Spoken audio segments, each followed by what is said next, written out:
You're listening to WRUULP, Savannah, Georgia, 107.5 FM, WRUU.org. We are Savannah Soundings, community radio with global soul.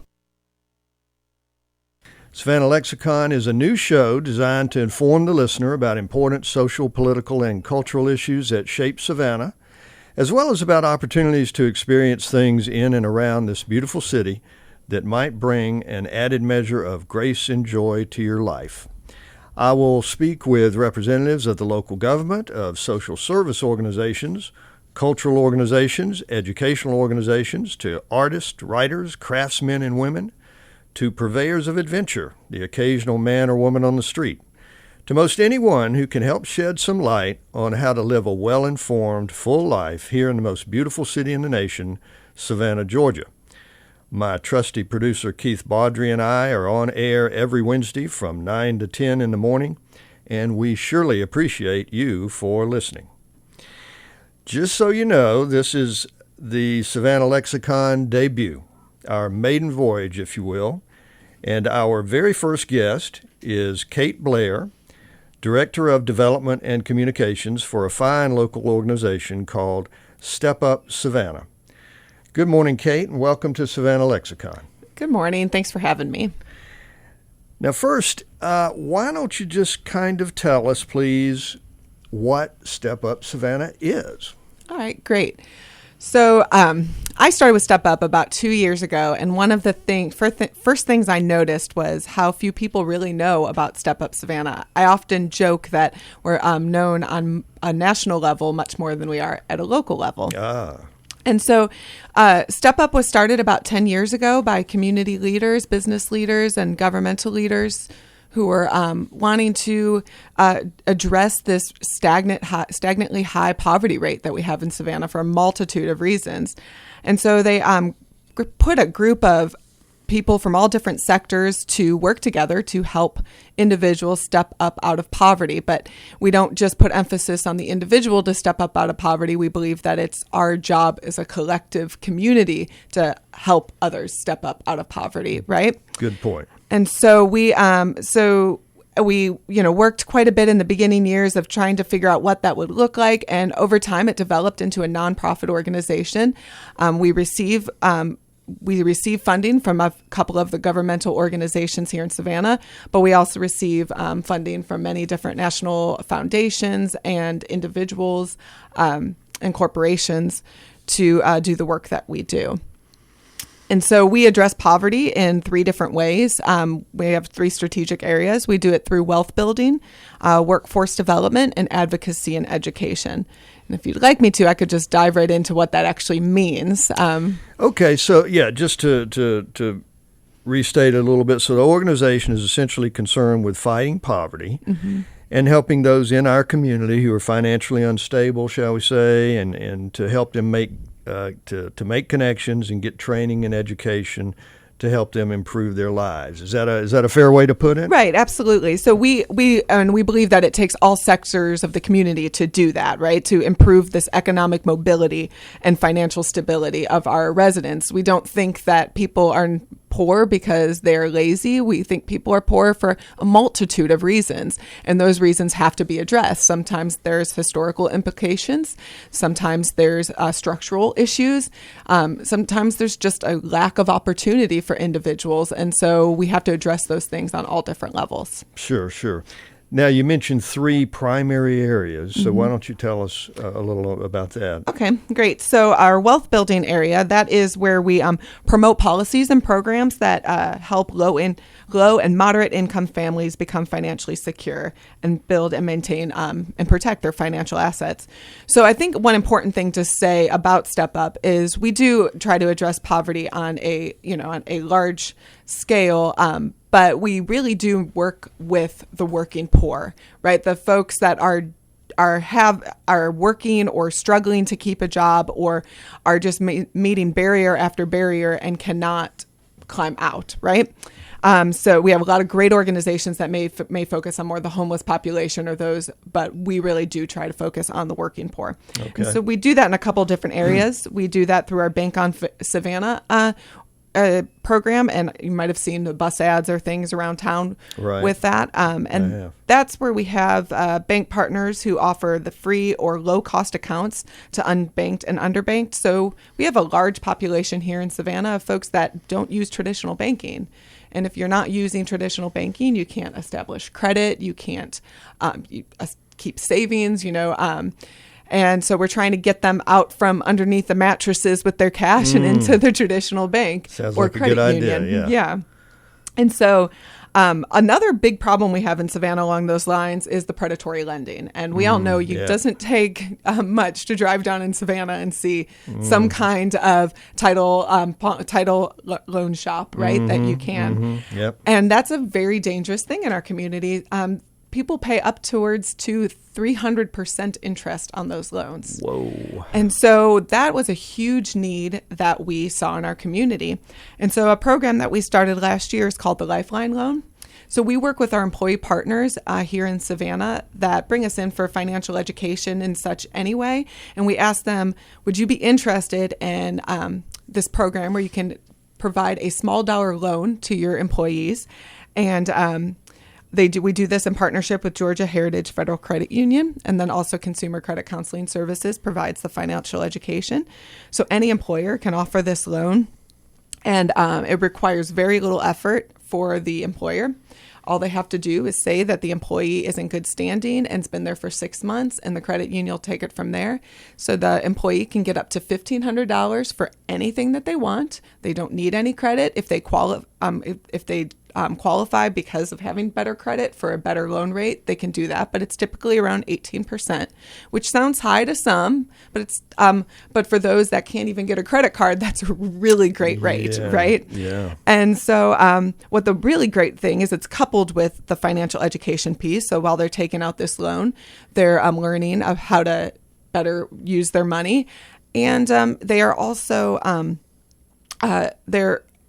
going to, once they pay off the loan, because it's deducted from their paycheck, it will roll into a savings account, and they have to opt out of that. So it helps them to continue to do that. If you're used to going without $50 in your paycheck, then you just keep letting it go. And so we've seen great success in that. And the most important part is they're building credit. Absolutely. And so their car breaks down and they can't get to work and they don't have the money for it. Now they can fix their car. They're building credit, and they're moving into financial stability. That sounds like an excellent program. Let me just interject here and jump in, just in case anybody's coming in to the show a little bit late. You're listening to Savannah Lexicon on WRUULP, and we're speaking with Kate Blair, Director of Development and Communications for Step Up Savannah. All right, and so you were talking about that's part of the wealth building aspect of it. Mm-hmm. And then we just have a couple other programs within wealth building, the financial education that we work mainly at employers. Like we said, we work a lot with those that are low to mid-income that do have jobs but may not be making an income high enough to help them move out of poverty, or don't know how to work with the money that they have. And then we also work with Neighborhood Improvement Association to offer free income tax preparation, which is our VITA site. That's a funded program through the IRS. And we are accepting volunteers for that right now. So if anybody's interested in helping folks get their taxes done in the tax season, they can reach out to us or the Neighborhood Improvement Association. And the amount of money that comes back into our community, because people aren't spending their money on paying someone to do their taxes, and also working with professionals and a professional software with the volunteers that help them see everything that they qualify for. So making sure we get those EITC tax credits back into our community, and that people aren't being taken advantage of. Mm-hmm. Mm-hmm. And That's then good. the last with wealth building is our access to public benefits. We help all members of the community that need to be screened for public benefits. That's for like SNAP, which is food stamps, Medicaid, Peach Care. We do get a state grant for that, and Step Up manages it, and we have many community partners that assist people with enrolling in public benefits, such as St. Mary's Community Center is a wonderful partner of ours, Moses Jackson, several different locations that people can just go to and get screened for benefits and navigate it. And if they run into any problems, like if they're getting dropped from benefits when they shouldn't be, we work with Georgia Legal Services to help find out what the problem is and take any necessary action. Excellent. Another very good program there, it sounds like. Yes, it's very important. These are incredibly important programs for people to be able to meet their needs in order to pursue their dreams, right? Okay. All right, and wealth building, and I guess what? There's workforce development and advocacy and education. Right. So our workforce development is really one of our few areas that we do a direct service outside of maybe the screening for public benefits and financial education. We, in that we have our Chatham Apprentice program, which is a workforce training program to assist people to develop the soft skills they need to be successful in the workplace. That's one of the things we most often hear from employers is that they can train somebody, right? They can, get someone on the job and they can help them develop the skills necessary. But if they lack things like conflict management, timeliness, knowing how to speak in an interview and how to and walk with confidence when necessary, those kind of things. They can make a big difference. Right, it can. And so that's been a really great program of ours. And we've also began to couple it with some hard skills. So we do a forklift safety certification training. We do that in partnership with Savannah Technical College. They're another fantastic partner of ours. And so because it's not enough to just get someone a job. You got to get them a job that pays a living wage. True. And we all know here in Savannah we have a lot of jobs that don't pay a living wage, right? That's true. Most people don't know the state minimum wage is only $5.15. And so, most of our employers are going to go by the federal because they're 50 employers or more, but it says something about what we feel about our workers here in Georgia when our state minimum wage is that low. And that's not necessarily something that Step Up is advocating for, raising the minimum wage. We're more focused on finding employers that are willing to pay a living wage, who do want to treat their employees in a way that treats them with respect and dignity. And so we work with a lot of really fantastic employers that do that. One that comes to mind is Dirt Environmental Solutions. Okay. And they're a great partner that has implemented almost every single program that we have. Excellent. And they have well-paid, fantastic, loyal employees. And I encourage anybody that wants to hear about our programs to reach out to someone like an employer like them, or Chatham County is another great employer. Yeah, you do a lot with the county, right? And the city, and CAT, Chatham Area Transit, is also a fantastic employer that we work alongside. So we build those employer relationships so that when people graduate from our program, the goal is to get them right into a job, and again, into a job that pays a living wage. But we have a lot of employees, potential employees that have series of barriers that they have to overcome. We have a large population in our community and in the state of Georgia that have criminal backgrounds, and that's a very difficult thing to address. Many employers don't want to hire someone with a criminal background, or they have limitations on what they want to hire. And so, by helping people to not return to jail, or to prison, is getting them into a good job that pays the bills. And if they can't find that, then we see crime rates go up, right? Sure. And so this is incredibly important work that not just us, but many other organizations in Savannah are invested in. And so I think that it's something everybody should look into, and especially those that are employers. Don't go to those temp agencies, and those are fantastic and a quick way to find an employee, but come to us and give somebody a chance that can really prove themselves and who has a support system behind them.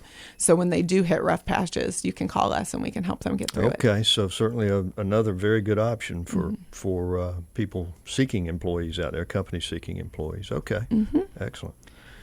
Okay, let's hold on just a moment, and I'm going to tell you that this portion of WRUULP Savannah Surroundings programming is made possible by a grant from Well Fed, a food, dining, and sustainable living magazine, available at locations around Savannah and online at wellfedsavannah.com.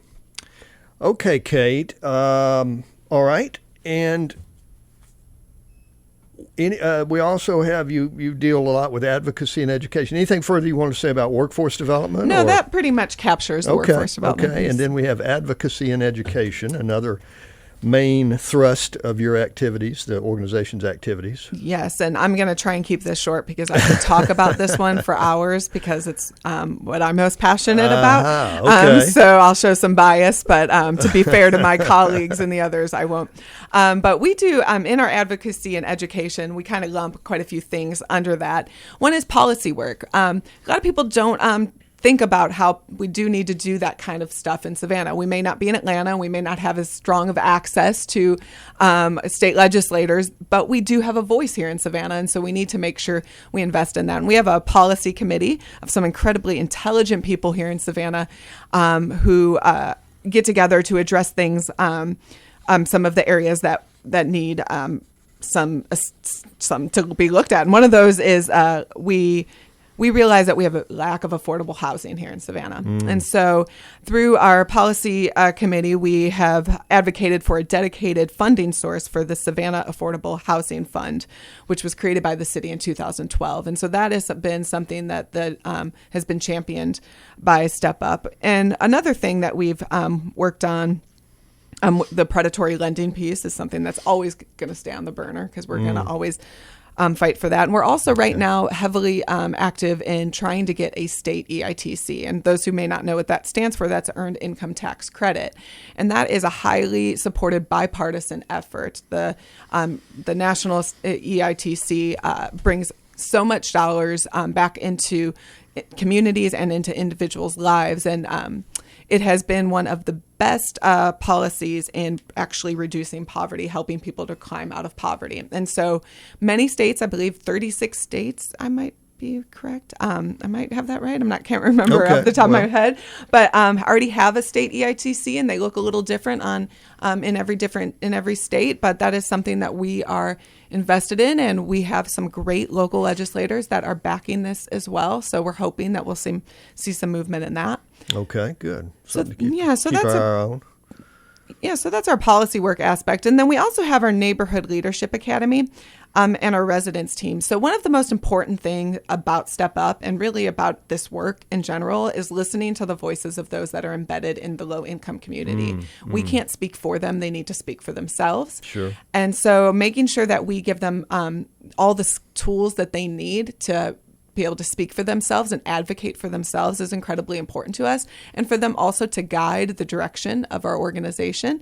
And so we do this through two ways. We have our Neighborhood Leadership Academy that's actually in session right now, and we do that at Savannah State, and it's 12 weeks course where members of the community learn how to become advocates, and they and learn how to be the voice for the underserved and underrepresented. And then we also have a residence team, which brings together leaders within the low-income communities who get together and address what the big issues are and how we need to address them.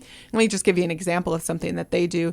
So for those that have been in Savannah for a little while, they might remember that the CAT buses used to make you pay for each transfer pass. And so if you needed to get to the other side of town, you might have to buy the ticket 3 different times. Oh, right. Now you can buy one all-day ticket. And that was our residence teams that realized that was the problem and advocated and worked with CAT to get that changed, that policy changed. Okay. And so it's just teaching them in that regard and helping them to speak up for themselves. And what makes it great about both of these organizations, especially the neighborhood programs, is the Neighborhood Leadership Academy. Often graduates then come and join on our board. So we have a portion of our board is dedicated to neighborhood leaders so that they are a part of the people driving our organization, and not just, as you may often see in other boards in town, which are just already business and community leaders who already have a voice. And we want to make sure we're guided by that. And then the last thing in advocacy and education is our poverty simulation. And that we do quarterly. We just actually finished a private one for SCAD, but typically they're public experiential learning experience. I think that's a little redundant there, but well, that sounds good. Yes, and so they are used to educate community members about the barriers faced by families living in poverty.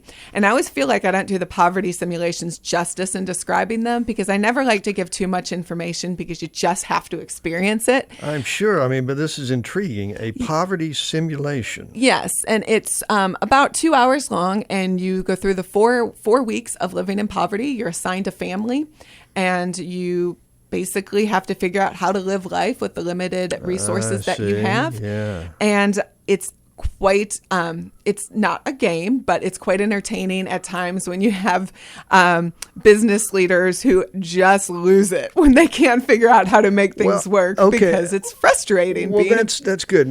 So I hate to interrupt you, but this is designed mostly for who? So it was created by an action team out of Missouri that were low-income women that wanted to help the legislators understand what it's like to live in poverty. So, but it's for people who are not in that situation. Correct. To see. For everybody. But for everybody. Yes, but essentially a real eye-opener for people who are not in that kind of situation. That's where the benefit really lies, right? Okay. Wow. And so we do 4 a year, and they're always on our website. And right now I'm looking for people that would like to host it. Usually we host it with an organization and then open it to the public. So the slate is clear for 2017. I have some folks interested, but if anybody else is interested in hosting a poverty simulation, please reach out to me, and I'd love to set that up. Do you already have a date on that? Or no, we're open to dates, and typically they're during the week. We've done some on the weekends on occasion, but usually.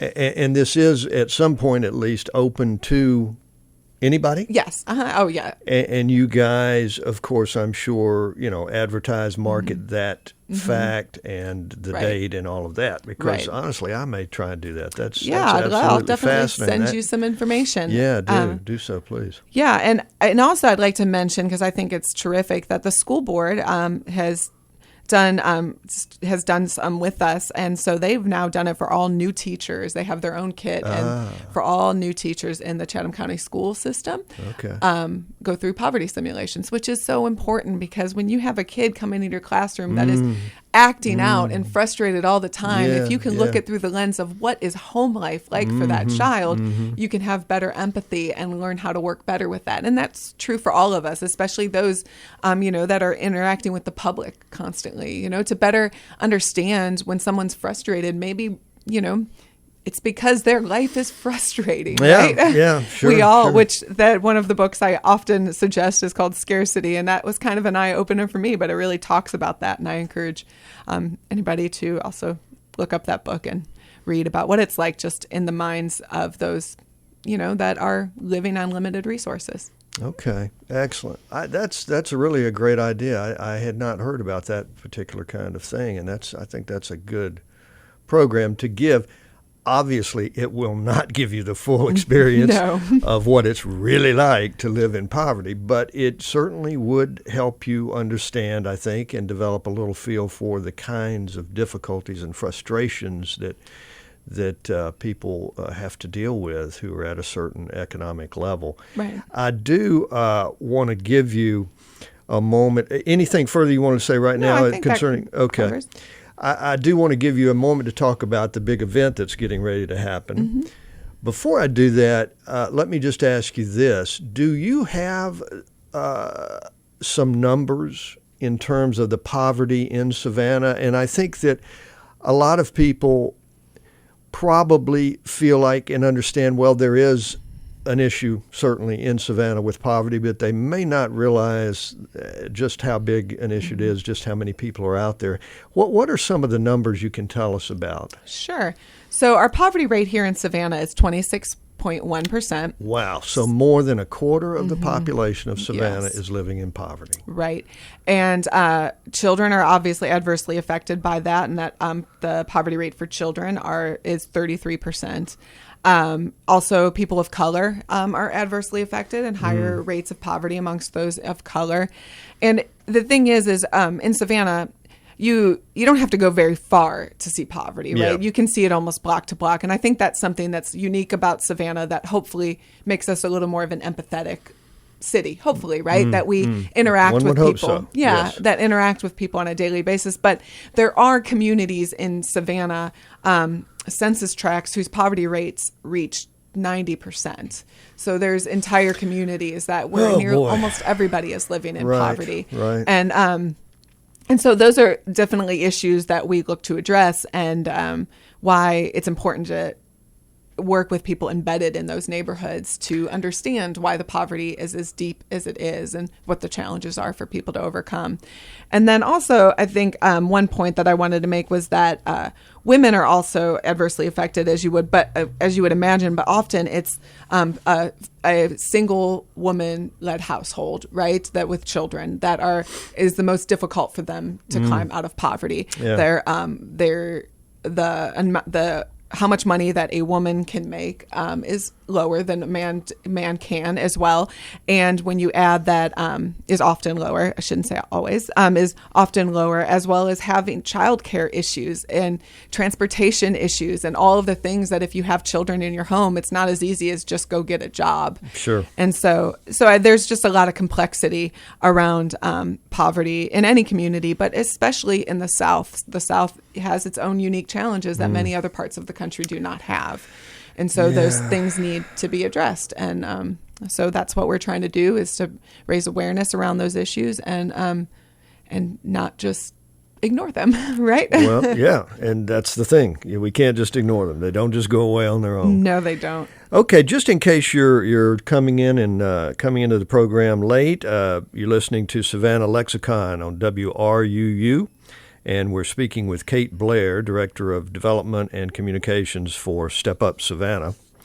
And Kate, I wanted to give you a chance. We'll talk some more about the program and Step Up Savannah and what you do, but I did want to give you a chance, make sure that you could mention the big event that's, I guess 2 days away now, Friday. Yes. And you're having your annual meeting. So Yes. Tell us a little Thanks bit to about Hurricane that. Matthew, our annual meeting got moved to Friday, November 18th. Well, yes. Okay, you're right. You had to change the timing, but that's good. So it's Friday. Yes. So our annual meeting is this Friday at Savannah Technical College. It is free and open to the public.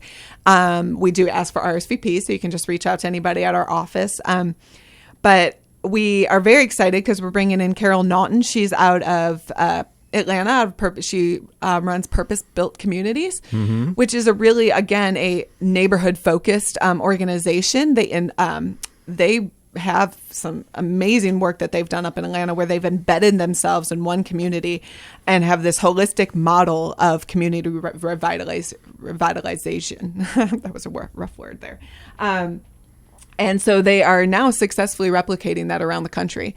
And so she's going to come and talk about what it looks like to just focus on one neighborhood, one little community, and what it would take to help pull that entire community out of poverty. And so they have the Eastlake Foundation, which is the area in Atlanta, is just something great that anybody should Google to read a little bit more about their work, or you can come Friday and just hear her talk about it.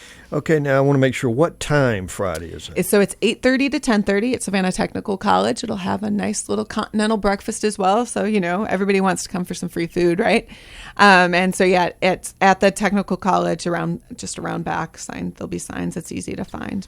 Okay. And so there's no reservation that needs to be made? It would be great. We are taking RSVP, so it'd be great to just let us know so we make sure we have enough food for everybody. And where can they do that? They can call us at 912-232-6747, or just Google Step Up and email anybody you see on that page. And again, that is open to the public. And the way that the organization in general, Step Up Savannah, that is, works, and the way that you do make a point of bringing in people literally from the communities and having people on your board with the communities, having people involved in your organization who live in communities that in general may have a high poverty rate. I think that's key. I think that's a really great thing, because so many organizations don't do that. Mm-hmm. And they may do very good work, other organizations, but to bring people in like that, I think is a really great thing that you guys do. And that's exactly why our annual meeting is always free and will always remain free, because we're not somebody that necessarily caters to a higher income, right? We don't. It's not just fundraising for fundraising's sake. Everything we try to do at Step Up is very intentional and very focused and very true to our beliefs and our convictions. And so we believe that everybody is equal in Savannah community, and we will treat them as such. And so we work really hard to make sure everybody is treated with dignity. Excellent.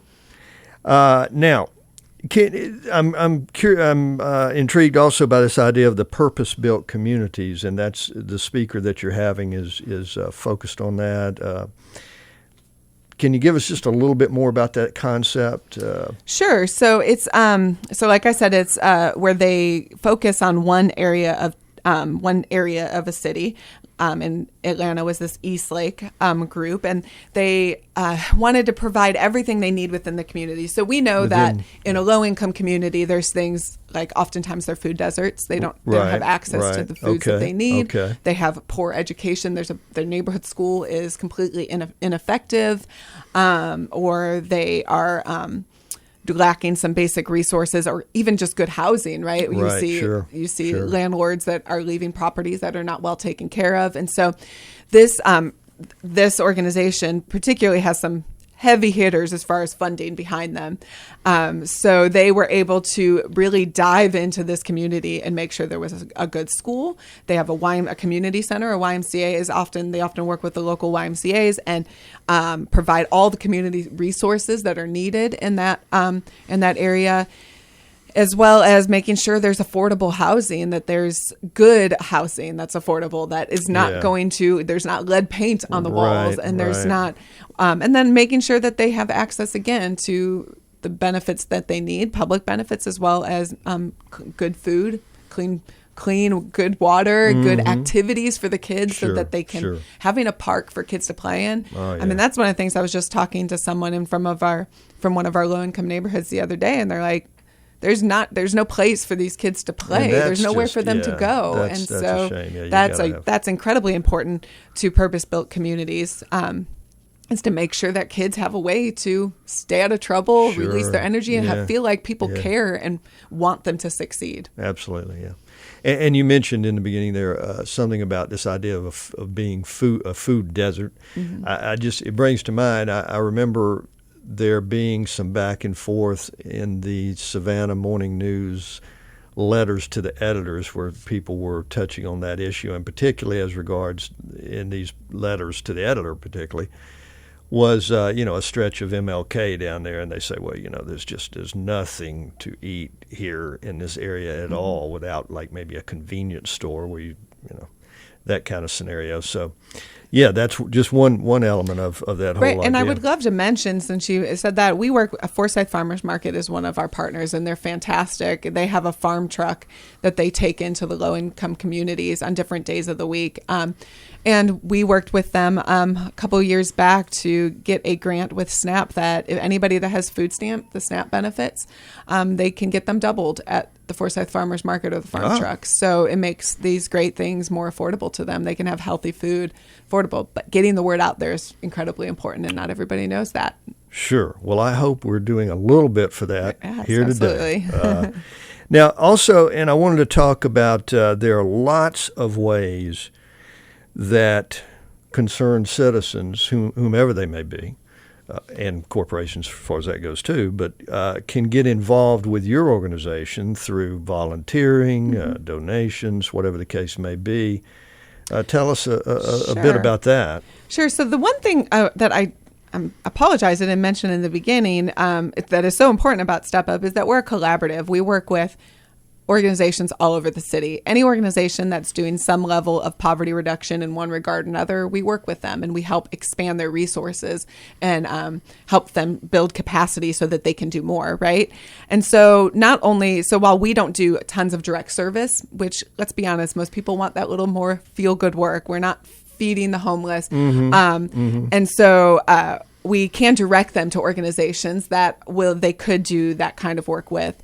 But we do have volunteer opportunities within Step Up. Our poverty simulations, we constantly need volunteers to help make those happen. Our staff is not big enough to do those on our own. Okay. So we always need at least 20 volunteers every time we do that. Okay. Also, our workforce development program is always looking for business professionals in particular that would like to do mock interviews with with those going through the program. It's incredibly important for them to be able to practice that skill. All right. And then also those that have just inspirational story that they want to talk to those classes about how how that's so meaningful, right? Yes, as an example of. Right. And also helping individuals with resumes. That was something I really tried last year to find people that would come in and do individual resume work with ours, with our workforce development folks. And it's very difficult to find anybody to do it.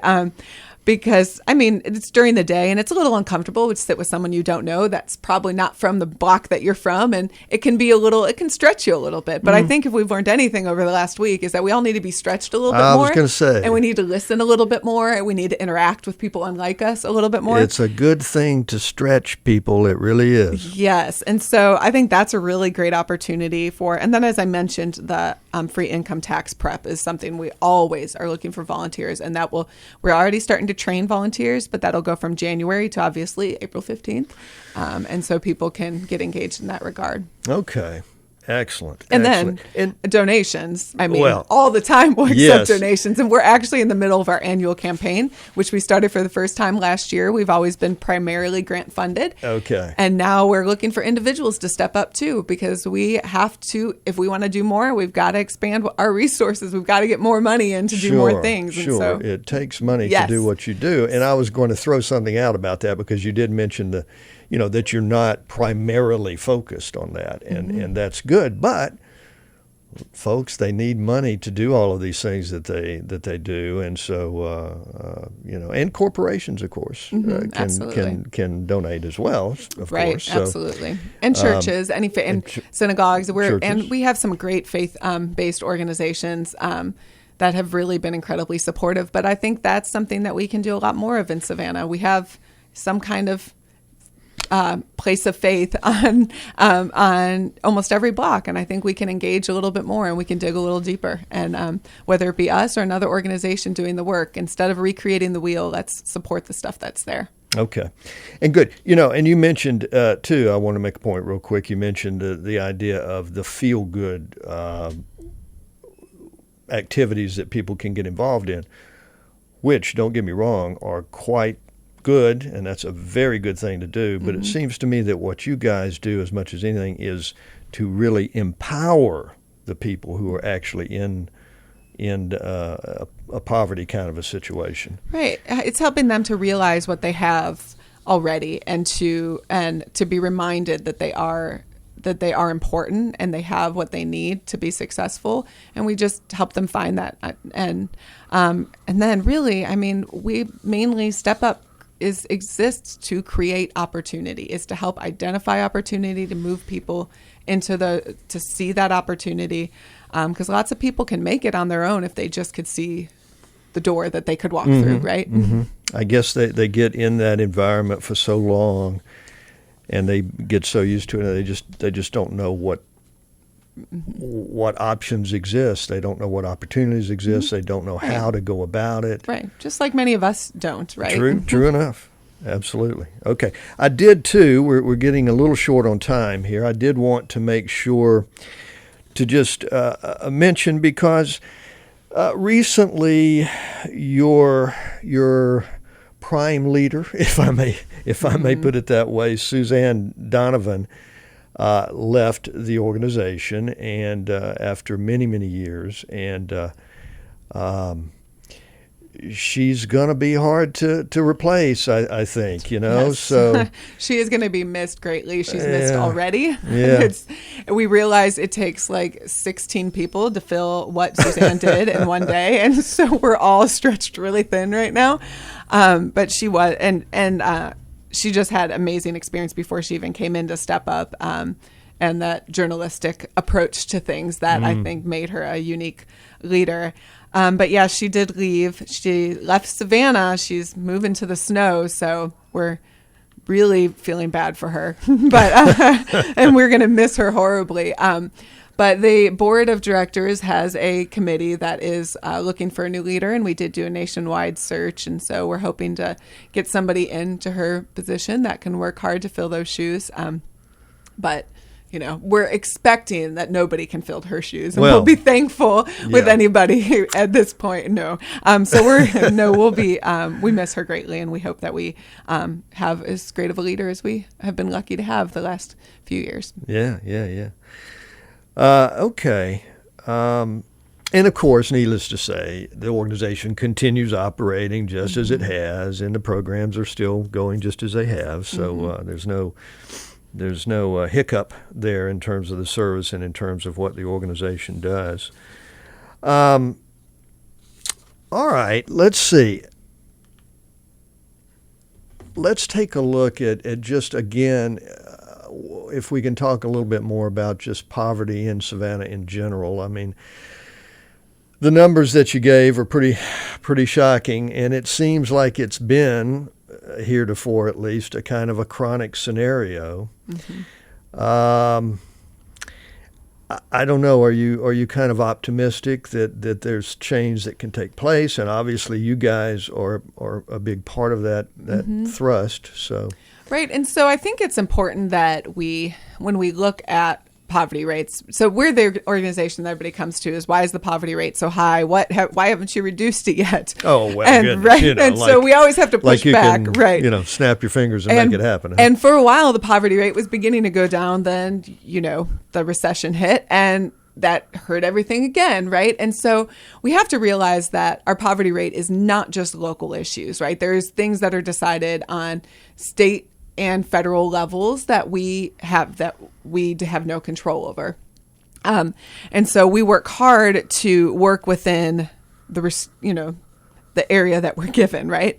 And so the poverty rate is a difficult needle to move, and we are always going to be optimistic in that it will be reduced. And we actually feel that when the next census comes out, because we look at the 5-year numbers, not the 1-year numbers, because they're, a little more meaningful, that we'll start to see some in different areas. And so we look for the success where we can find it, right? But we also look at individual lives, because that's really what matters. Yeah. Is that when we see one person who was unable to find a job, unable to support their family, and then we see them able to live this really amazing life where they're not trapped in that cycle any longer, that means something. And one person I think about recently, and I need to just remember his name so I say it, so I get it right, but Donald, he was a Chatham Apprentice program, a CAP program, graduate, and he has a pretty significant criminal record and struggled often to get a job. I mean, and he couldn't get anything more than $7 or $8 an hour, and he has children, and he can't support them, and so it just became this cycle. But he was determined, and he found the CAP program. He joined, and he said there was one thing that he said that he said the best thing I gained from the program was confidence. Honestly, before CAP, I struggled to present myself as a responsible and respectable person. Now I feel proud of who I am. And I think that's so meaningful, because when you're in and out of the criminal justice system, you're often told that you're not, that you're not a responsible or respectable person. Right, you're told quite the opposite for so much of your life. Mm-hmm. And then with that, he got a job making $10 an hour at a local warehouse that we have a really great relationship with, that takes chances on our those that make it through our program. And it wasn't long before he realized that confidence took him to thinking, you know what, I can do more than this. And he started his own business. And now he's running a pretty successful lawn care company. And he is determined to help other young men just like him who can't find employment and who need a chance, who just need some work experience so then they can get a chance. And so he said now he feels like he's setting a good example for his kids. Now they see that he's able to make his own way and that he can turn it around and give others that same opportunity. Excellent. All right. In case you're just coming to the show, you're coming in very late, so you need to tune in earlier. That's the first thing. But we have been talking with Kate Blair, Director of Development and Communications for Step Up Savannah, and we are getting ready to kind of ease into the end of the show here.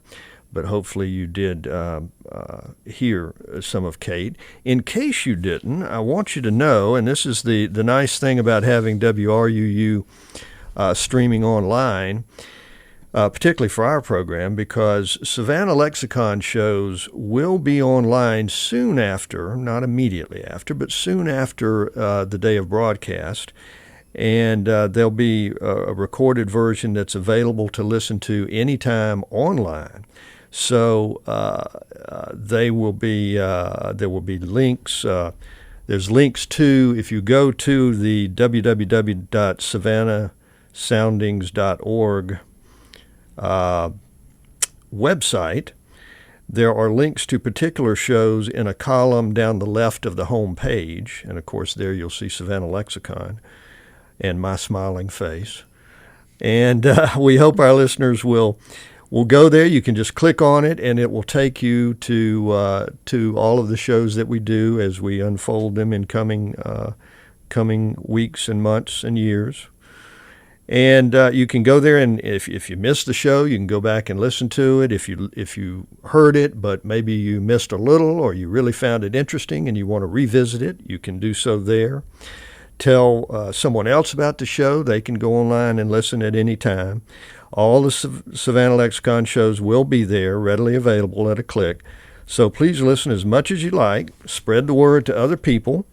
And you can all hear the show at any time online, but we really hope that you will listen to us live every Wednesday from 9 to 10. So, yeah.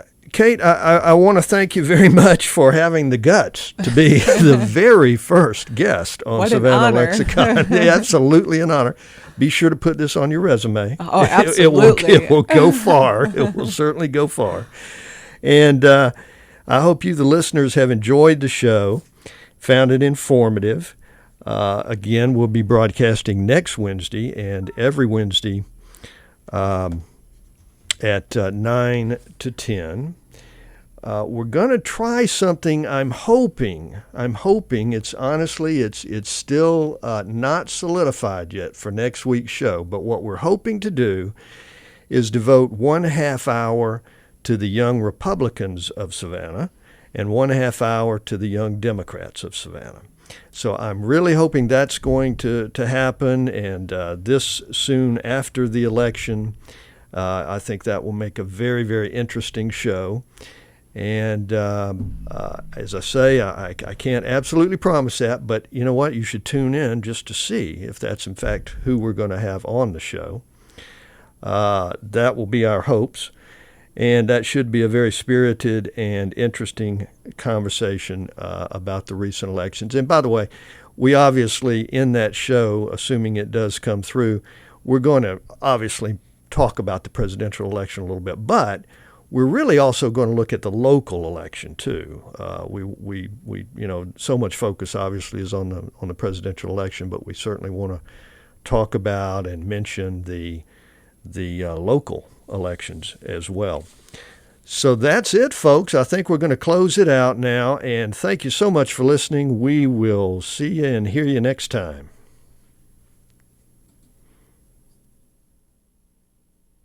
Savannah, Georgia, 107.5 FM, WRUU.org. We are Savannah Soundings, community radio with global soul.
everything that you once died.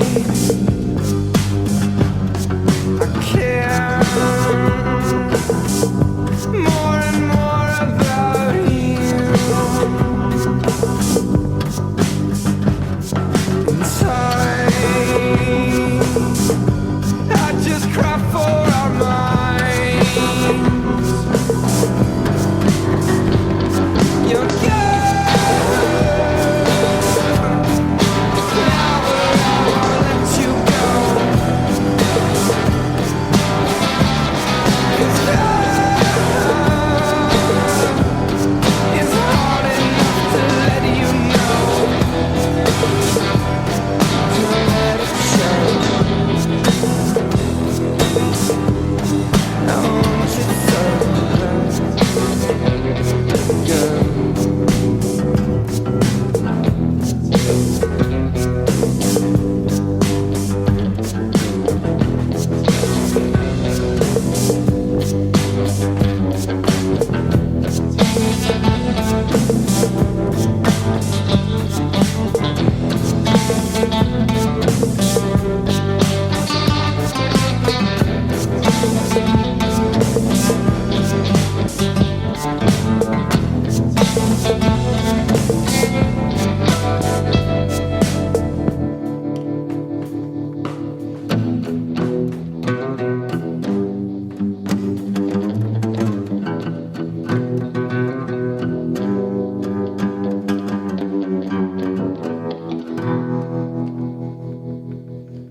I want you so good.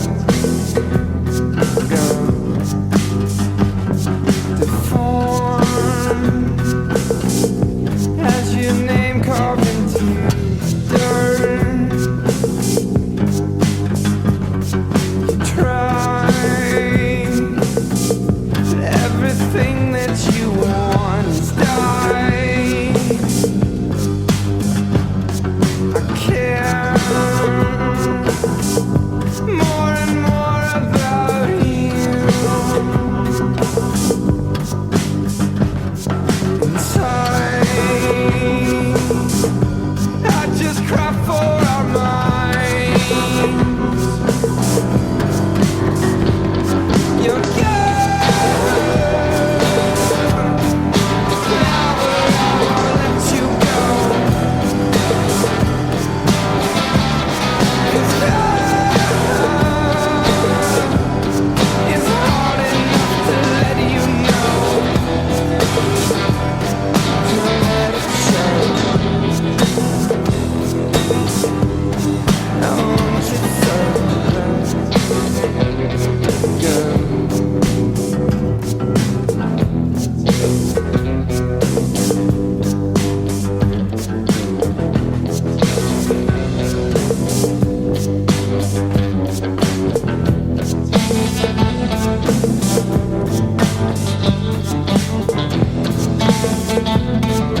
You're listening to WRUULP, Savannah, Georgia, 107.5 FM, WRUU.org. We are Savannah Soundings, community radio with